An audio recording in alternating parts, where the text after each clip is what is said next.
2013-ലല്ല 2014-ലുമല്ല 2020-ലെ ചിത്രങ്ങൾ കൂടി പുറത്തു വന്നിരിക്കുകയാണ്.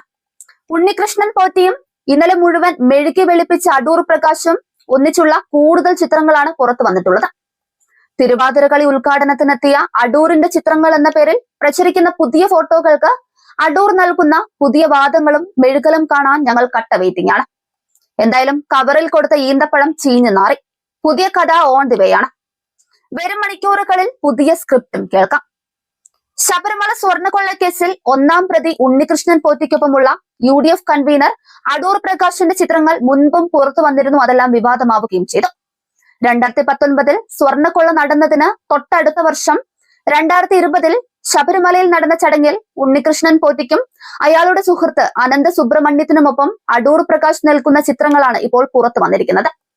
ശബരിമലയിൽ നടന്ന തിരുവാതിര ഉദ്ഘാടന ചടങ്ങിൽ പങ്കെടുക്കുന്നതിനും പോറ്റിക്കൊപ്പം വേദിയിലിരുന്ന് പരിപാടി കാണുന്നതുമായ ചിത്രങ്ങളാണ് പുറത്തു വന്നിട്ടുള്ളത്.